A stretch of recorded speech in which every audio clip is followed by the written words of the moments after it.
Welcome to my channel. ఇది పండుమిరపకాయల పచ్చడి అండి. మన అమ్ముడు పచ్చడి ఉంటుంది కదా, దీంట్లో నేను ఇంకా కొన్ని ఐటమ్స్ వేసి చేశాను. ఇది వేడివేడి అన్నంలోకి అయితేనండి నెయ్యి వేసుకొని తింటే సూపర్ ఉంటుంది. దోశలు ఇడ్లీకి కూడా వేసుకోవచ్చు. మరి దీంట్లో ఏమేమి వేసానో చూసేద్దామా అండి. చలో. ఇది పండుమిరపకాయల పచ్చడి అండి. మన ఊరగాయ పచ్చడి ఉంటుంది కదా, అది పుదీనా టమాటా అండి.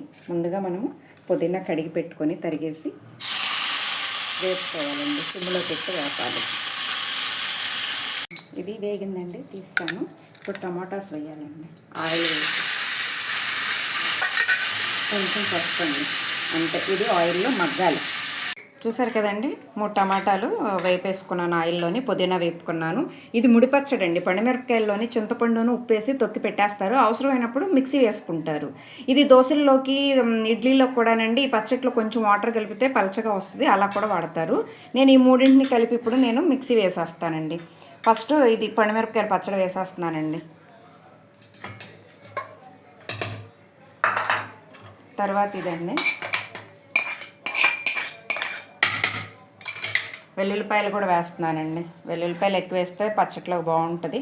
అలాగా పుదీనా, ఒక రెమ్మ కరివేపాకు. ఉప్పు అవసరం లేదండి, ఆల్రెడీ ఉప్పు వేసి మనకి ఊరగాయ పడతారు కాబట్టి. జీలకర్ర అండి, ఇంతే. ఇంకా మిక్సీ వేసుకుని మనం పోపు చేసుకోవాలి. పచ్చడి పోపు అండి. ఎండుమిరపకాయలు, మినప్పప్పు, ఆవాలు, జీలకర్ర. నేను కొంచెం పచ్చళ్ళలోకి ఎక్కువ వాడతానండి.